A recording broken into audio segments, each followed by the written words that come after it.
শিক্ষা ইউটিউব চ্যানেলে সকলকে স্বাগত জানাই।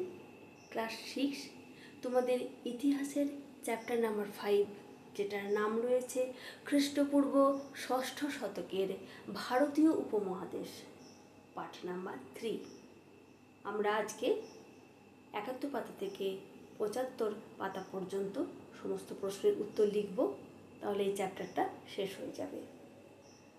কী বিষয়ে প্রশ্ন লিখব সেটা একটু জেনে নিই। এখানে আছে বৌদ্ধ ধর্ম। বৌদ্ধ ধর্মের প্রচার কে করেন? বুদ্ধদেব। বুদ্ধ নামটা ছাড়াও তার আরও দুটো নাম ছিল, একটা সিদ্ধার্থ, আরেকটা হচ্ছে গৌতম। তিনি খ্রিস্টপূর্ব 566 অব্দে, অর্থাৎ যীশু খ্রিস্টের জন্মের আগে 566 বছর আগে, নেপালের কপিলাবস্তু নগরীর লুম্বিনী উদ্যানে জন্মগ্রহণ করেন শাক্য বংশে।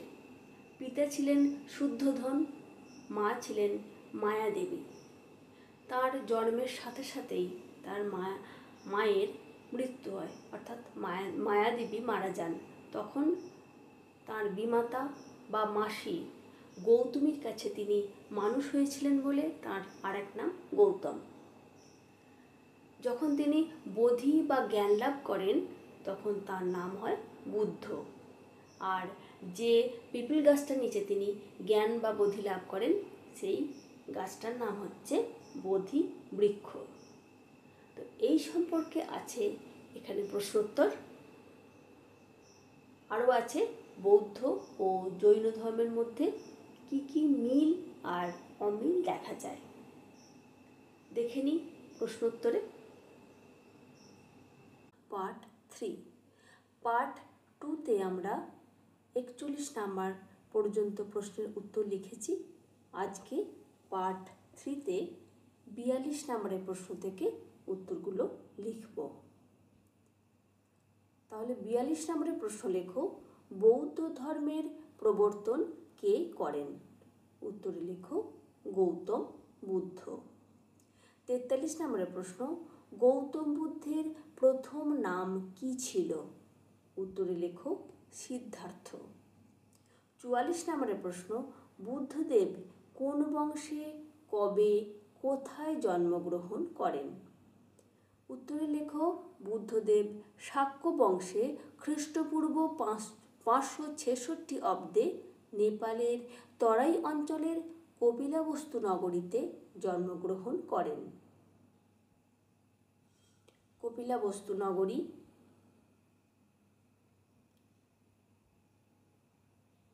45 নম্বরের প্রশ্ন, কত বছর তপস্যা করার পর সিদ্ধার্থ বোধি বা জ্ঞান লাভ করেন? উত্তরে লেখো 6 বছর। 46 নম্বরের প্রশ্ন, বোধি বা জ্ঞান লাভ করার পর সিদ্ধার্থের কি নাম হয়? উত্তরে লেখো বুদ্ধ।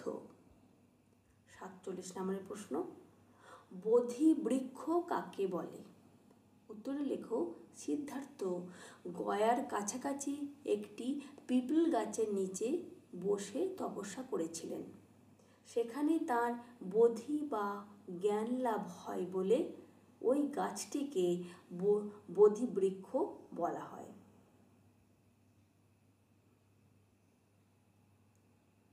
48 নম্বরের প্রশ্ন, ধর্মচক্র প্রবর্তন কাকে বলে? উত্তরে লেখো গৌতম বুদ্ধ গয়া থেকে সারনাথে যান। সেখানে 5 জন সঙ্গীর মধ্যে তাঁর উপদেশ প্রথম প্রচার করেন। ওই 5 জনই তাঁর প্রথম শিষ্য হয়েছিল। তাদের কাছে তিনি মানুষের জীবনে দুঃখের কারণগুলি ব্যাখ্যা করেন। এই ঘটনাকে ধর্মচক্র প্রবর্তন বলে। 49 নম্বরের প্রশ্ন, আর্য সত্য কাকে বলে? উত্তরে লেখো গৌতম বুদ্ধ দুঃখের কারণ ও দুঃখ থেকে মুক্তি পাওয়ার উপায় সম্পর্কে তিনি 4 মূল উপদেশ দেন। প্রতিটা উপদেশকে বলা হয় আর্য সত্য। চতুরার্য সত্য কাকে বলে? উত্তরে লেখো, গৌতম বুদ্ধ দুঃখের কারণ ও দুঃখ থেকে মুক্তি পাওয়ার উপায় সম্পর্কে 4টি উপদেশ দেন। এই 4টি উপদেশকে একসঙ্গে বলা হয় চতুরার্য সত্য। 51 নম্বরের প্রশ্ন, মার্গ শব্দের অর্থ কী? উত্তরে লেখো, পথ।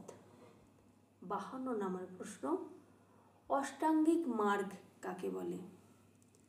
উত্তরে লেখো, গৌতম বুদ্ধ দুঃখ থেকে মুক্তি পাওয়ার জন্য 8টি উপায়ের কথা বলেছিলেন। সেই 8টি উপায়কে একসঙ্গে অষ্টাঙ্গিক মার্গ বলে। 53 নম্বরের প্রশ্ন লেখো, বৌদ্ধ ধর্ম সঙ্গীতি কী? উত্তরে লেখো, বৌদ্ধ ধর্ম সঙ্গীতি অনেকটা ধর্ম সম্মেলনের মতো। সেখানে বৌদ্ধ সন্ন্যাসীরা সমবেত হতেন। সেখানে বৌদ্ধ ধর্মের নানা বিষয়ে আলোচনা হতো। সঙ্গীতিগুলোতে নানা বিবাদের প্রসঙ্গ উঠত। এমন 4টি সঙ্গীতির কথা জানা যায়। গৌতম বুদ্ধের মৃত্যুর পরেই প্রথম বৌদ্ধ সঙ্গীতি হয়েছিল। 54 নম্বরের প্রশ্ন, মগধের কোন রাজা বুদ্ধদেবের শিষ্য হন? উত্তরে লেখো, বিম্বিসার। রাজা বিম্বিসার। 55 নম্বরের প্রশ্ন, বুদ্ধদেব কত বছর ধর্ম প্রচারের পর কোথায় মারা যান? বুদ্ধদেব প্রায় 45 বছর ধর্ম প্রচারের পর কুশীনগরে মারা যান। 56 নম্বরের প্রশ্ন, মহাযান কাকে বলে? বৌদ্ধ সংঘের বেশ কিছু সন্ন্যাসী আমিষ খাবার খেতে থাকেন, দামি ও ভালো পোশাক পরতে থাকেন, সোনা রূপো দান হিসেবে গ্রহণ করেন। ধীরে ধীরে কিছু সন্ন্যাসী প্রায় পারিবারিক জীবনযাপন শুরু করেন। এর ফলে বৌদ্ধ ধর্মে যে নতুন দল তৈরি হয় তাকে মহাযান বলে। 57 নম্বরের প্রশ্ন, হীনযান কাকে বলে? বৌদ্ধ সংঘের পুরনো মতের বৌদ্ধ সন্ন্যাসীরা হীনযান নামে পরিচিত। 58 নম্বরের প্রশ্ন, বৌদ্ধ ধর্মের প্রধান গ্রন্থের নাম কি? উত্তরে লেখো, ত্রিপিটক। 59 নম্বরের প্রশ্ন, পিটক শব্দের অর্থ কী? উত্তরে লেখো, ঝুড়ি। 60 নম্বরের প্রশ্ন, ত্রিপিটক কয় ভাগে বিভক্ত ও কি কি? উত্তরে লেখো, 3 ভাগে। সুত্ত পিটক, বিনয় পিটক ও অভিধম্ম পিটক। এবার 61 নম্বরের প্রশ্ন লেখো, ত্রিপিটক কি ভাষায় রচিত? উত্তরে লেখো, পালি ভাষায়। 62 নম্বরের প্রশ্ন, বুদ্ধদেবের মৃত্যুর পর প্রথম বৌদ্ধ সঙ্গীতি কোথায় হয়েছিল? উত্তরে লেখো, রাজগৃহে। 63 নম্বরের একটা টিকা লেখো, ত্রিরত্ন। উত্তর লেখে এবার, জৈন ও বৌদ্ধ দুই ধর্মে ত্রিরত্ন বলে একটি ধারণা আছে। জৈন ধর্মে সৎ বিশ্বাস, সৎ জ্ঞান ও সৎ আচরণের উপর জোর দিত। এই 3টিকে একসঙ্গে ত্রিরত্ন বলা হতো। বৌদ্ধ ধর্মে গৌতম বুদ্ধ প্রধান ব্যক্তি আর তার প্রচার করা ধর্মই বৌদ্ধ ধর্ম। বৌদ্ধ ধর্মের প্রচারের দায়িত্ব বৌদ্ধ সংঘের। এই 3 মিলে হয় বুদ্ধ ধম্ম সংঘ। এই 3টি বৌদ্ধ ধর্মের ত্রিরত্ন। 64 নম্বরের প্রশ্ন, মধ্যপন্থা বা মধ্যম প্রতিপদা বলতে কি বোঝো? উত্তরে লেখো, বুদ্ধদেব মনে করতেন কঠোর তপস্যা নির্বাণ বা মুক্তি লাভের উপায় নয়, আবার চূড়ান্ত ভোগবিলাসেও মুক্তি মেলে না। তাই তিনি এই দুইয়ের মাঝামাঝি যে পন্থার কথা বলেছিলেন তাকে মধ্যম প্রতিপদা বা মধ্যপন্থা বলে। 65 নম্বরের প্রশ্ন, একটা টিকা লেখো, জাতকের গল্প। উত্তরে লেখো, ত্রিপিটকের মধ্যে জাতক নামে 500-ও বেশি গল্প রয়েছে। প্রতিটি গল্পের মধ্যে কিছু না কিছু উপদেশ আছে। সাধারণ মানুষের মধ্যে ধর্ম প্রচার করার জন্যই জাতকের গল্পগুলি ব্যবহার করা হতো। এগুলি পালি ভাষায় বলা ও লেখা হতো। মানুষের পাশাপাশি পশু পাখিরাও জাতকের গল্পে চরিত্র হিসেবে উঠে এসেছে। গল্পগুলি থেকে সে সময়ের সমাজের কথা জানা যায়।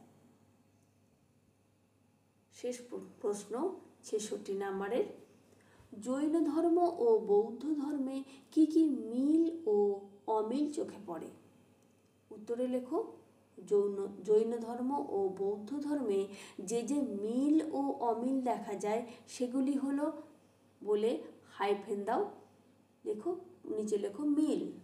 1 নম্বর মিল, জৈন ধর্মের বর্ধমান মহাবীর ও বৌদ্ধ ধর্মের গৌতম বুদ্ধ দুজনেই ক্ষত্রিয় পরিবারের মানুষ ছিলেন।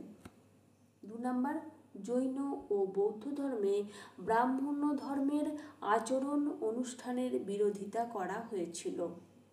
3 নম্বর মিল, উভয় ধর্মই সমাজের সাধারণ মানুষের জন্য ধর্ম প্রচার করেছিল। 4 নম্বর মিল, উভয় ধর্মমতেই ধর্ম প্রচারের জন্য সহজ সরল ভাষার ব্যবহার করেছিল। অমিল, 1 নম্বর, জৈন ধর্মে মহাবীর মুক্তি লাভের জন্য কঠোর তপস্যার উপর জোর দেন। বৌদ্ধ ধর্মে গৌতম বুদ্ধের মতে কঠোর তপস্যা বা চূড়ান্ত ভোগ বিলাসিতা কিছুতেই মুক্তি লাভ সম্ভব নয়, তাই তিনি মধ্যপন্থার কথা বলেন। 2 নম্বর, জৈন ধর্ম প্রচারের ভাষা ছিল প্রাকৃত, বৌদ্ধ ধর্মের প্রচারের ভাষা ছিল পালি। 3 নম্বর, জৈন ধর্মে ত্রিরত্ন ছিল সৎ বিশ্বাস, সৎ আচরণ, সৎ জ্ঞান। বৌদ্ধ ধর্মে ত্রিরত্ন ছিল বুদ্ধ, ধম্ম, সংঘ। আজ এই পর্যন্তই, দেখা হচ্ছে পরের ভিডিও। Thank you.